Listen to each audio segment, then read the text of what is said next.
Assalamualaikum warahmatullahi wabarakatuh. Di sini kami dari kelompok 7 akan mempresentasikan materi chapter 17 yaitu Human Resource Management and Payroll Cycle. Perkenalkan, nama saya Alia Desmita Pramesti dengan MPM Air 152. Perkenalkan, nama saya Chelsea Merlin Hindarto dengan NPM terakhir 028.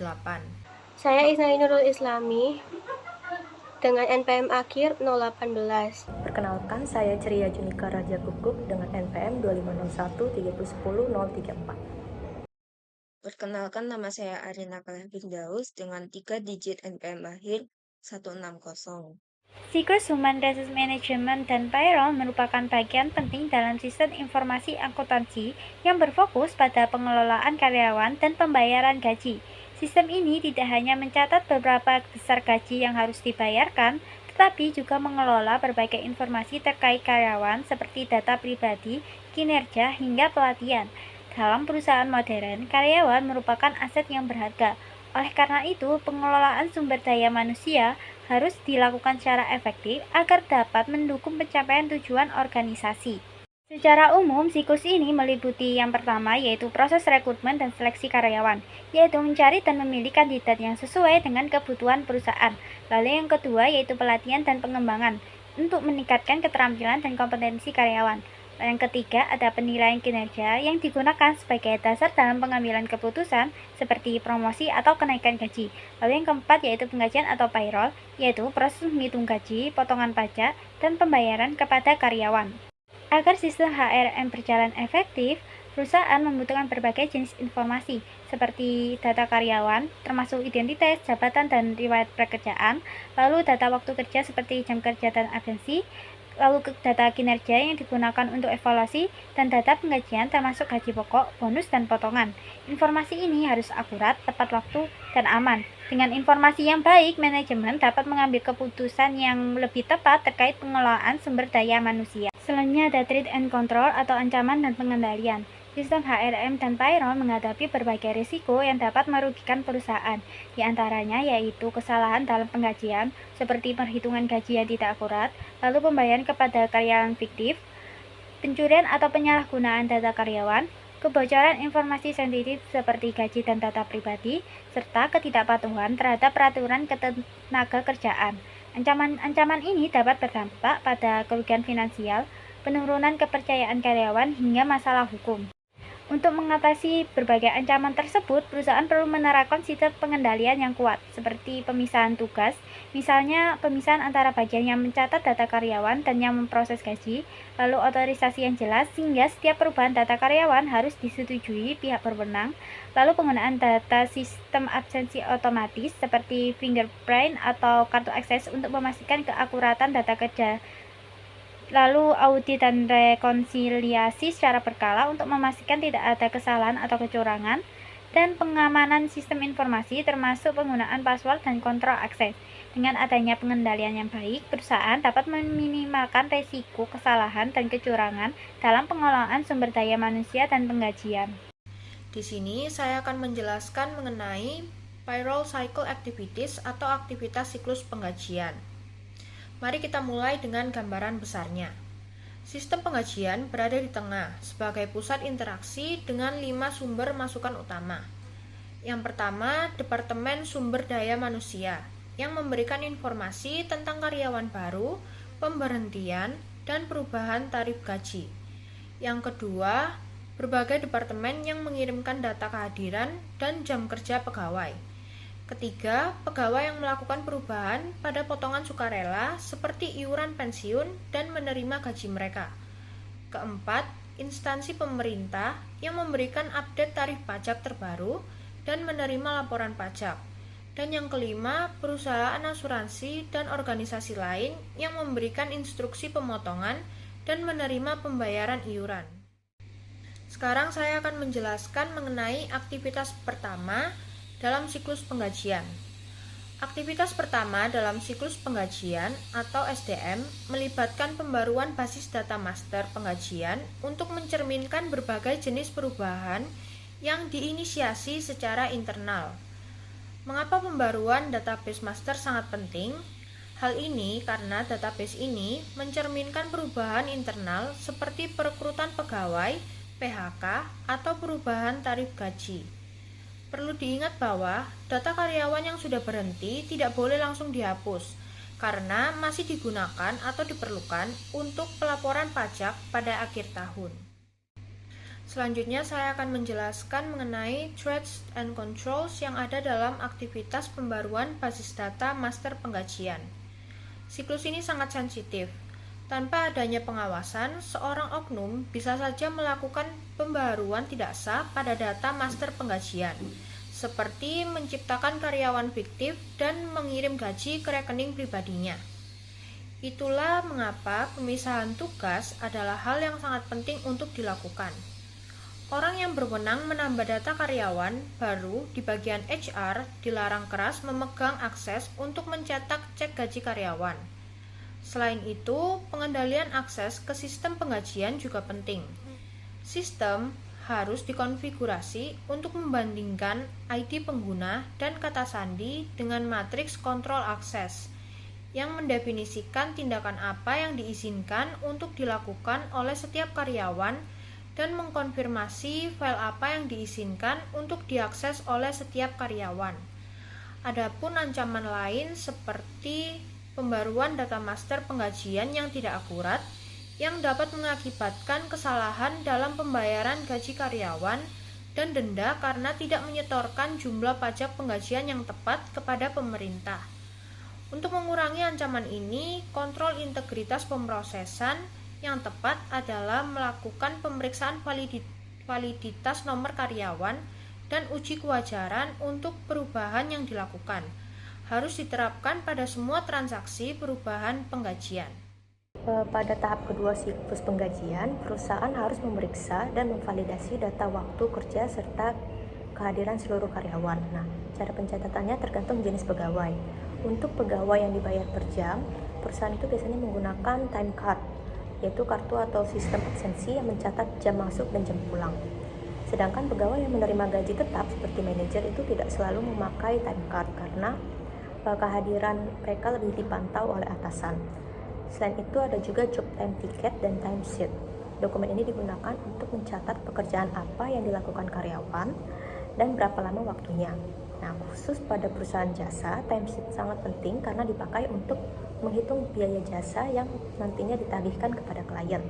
Jadi sebelum gaji dihitung, perusahaan itu memastikan bahwa data jam yang masuk benar-benar akurat.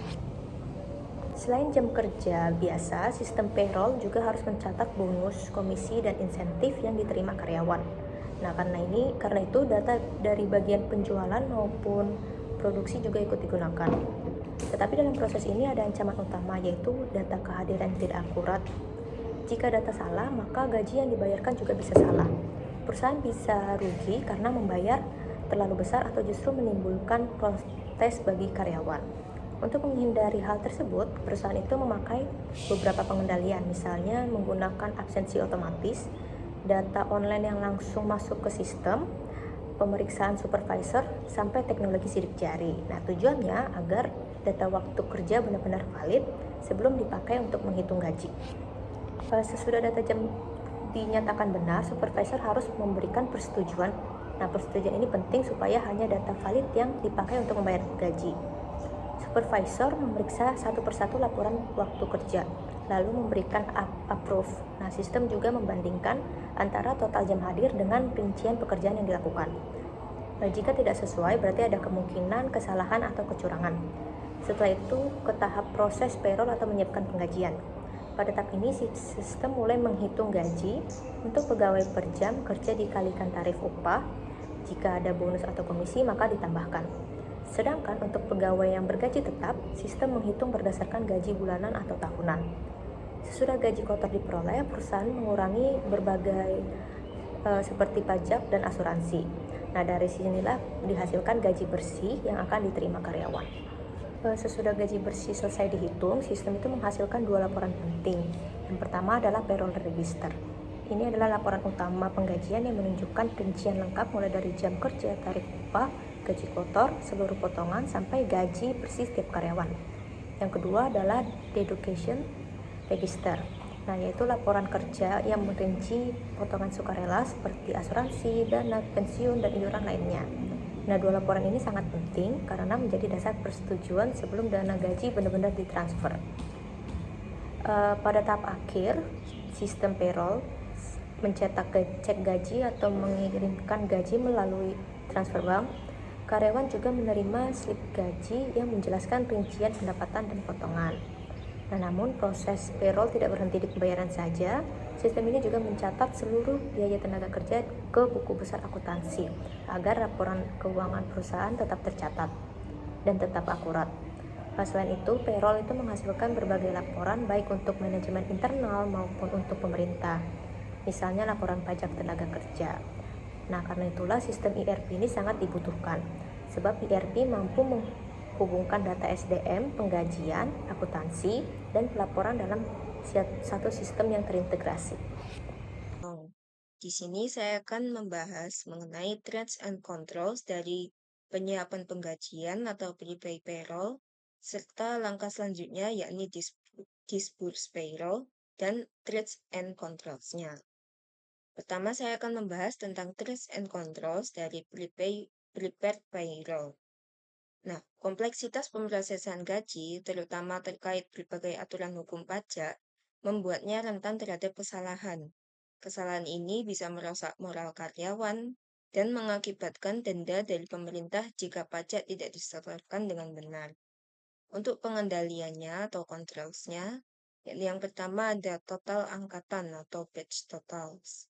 Sistem penggajian tetap menggunakan pemrosesan batch. Total angkatan harus dihitung pada saat input data dan diperiksa di setiap tahap pemrosesan. Salah satunya yang berguna adalah hash totals dari nomor karyawan.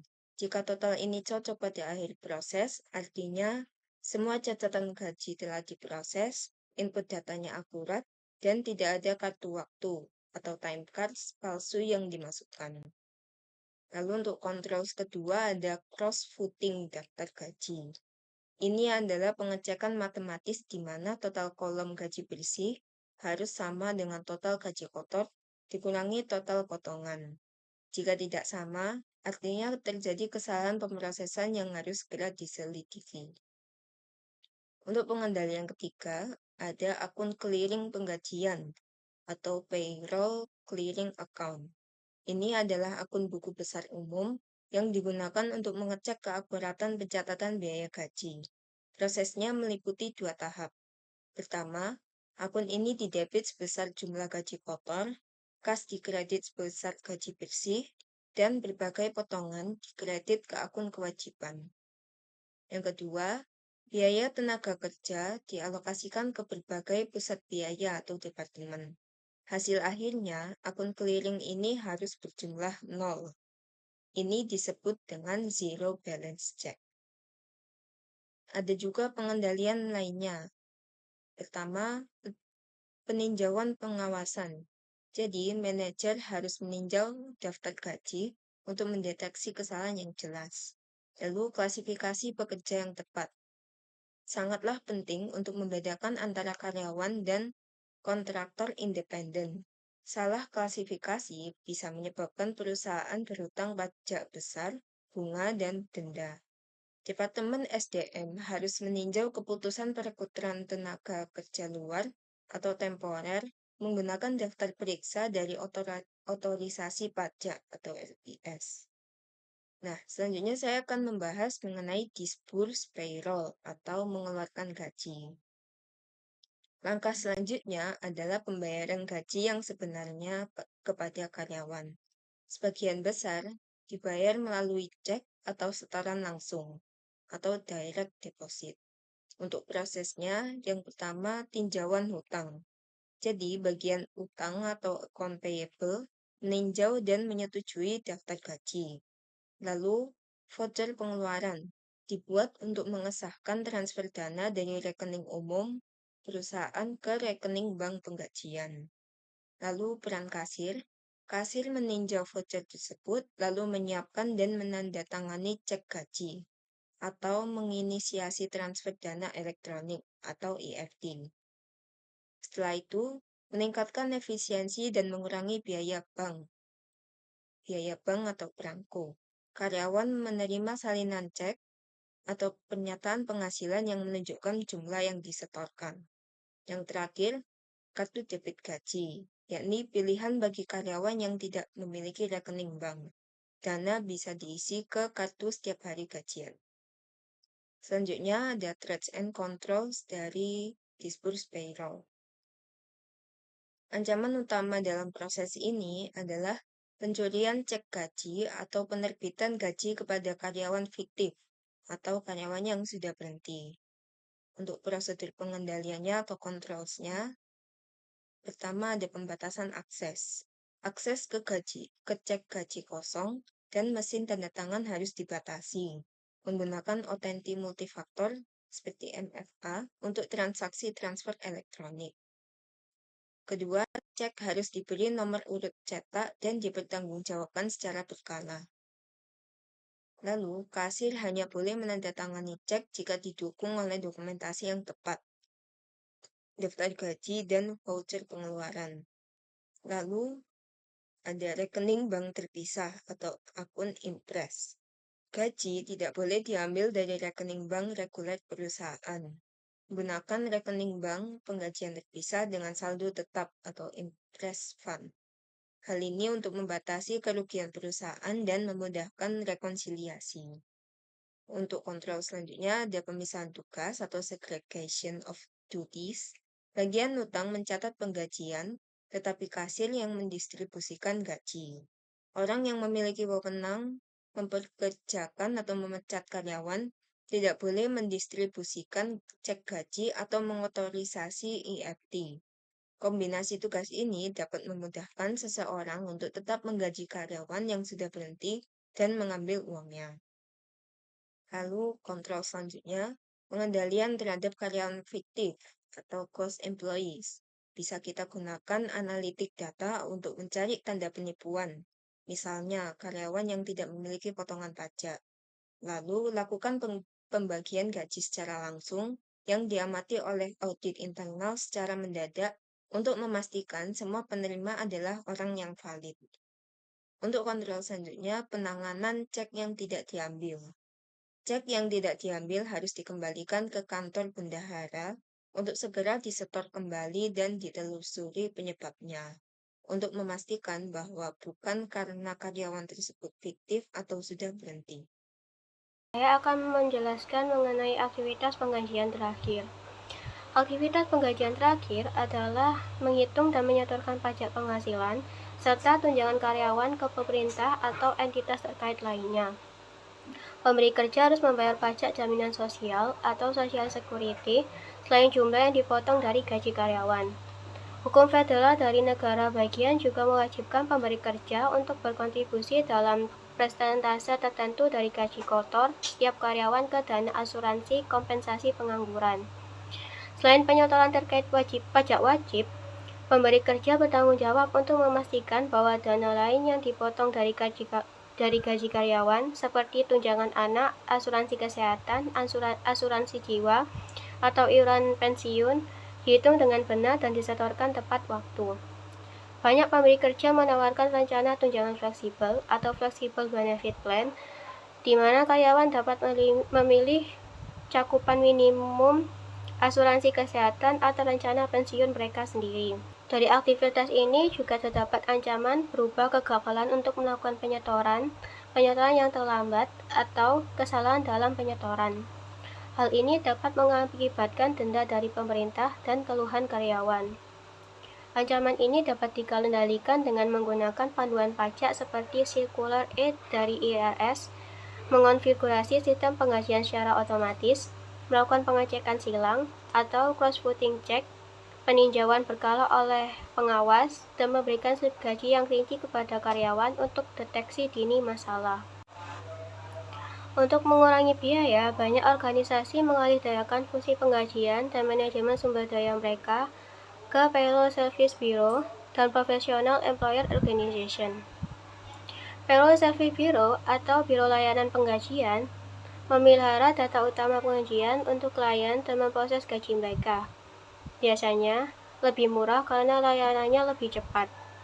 Sedangkan Professional Employer Organization atau organisasi pemberi kerja profesional tidak hanya memproses penggajian, tetapi juga memberikan layanan manajemen sumber daya manusia lengkap seperti desain dan administrasi tunjangan karyawan. Terdapat alasan mengapa outsourcing sangat menarik. Yang pertama, reduce cost, memanfaatkan skala ekonomi sehingga biaya lebih murah daripada mengolah penggajian secara internal. Yang kedua, wider range of benefit, memungkinkan perusahaan kecil menawarkan paket tunjangan yang setara dengan perusahaan besar. Dan yang terakhir, freeing up of computer resource, menghapus kebutuhan aplikasi sistem informasi atau SIA untuk penggajian sehingga sumber daya bisa digunakan untuk area lain seperti entitas pesanan penjualan. Sekian rangkuman materi dari kelompok 7. Wassalamualaikum warahmatullahi wabarakatuh.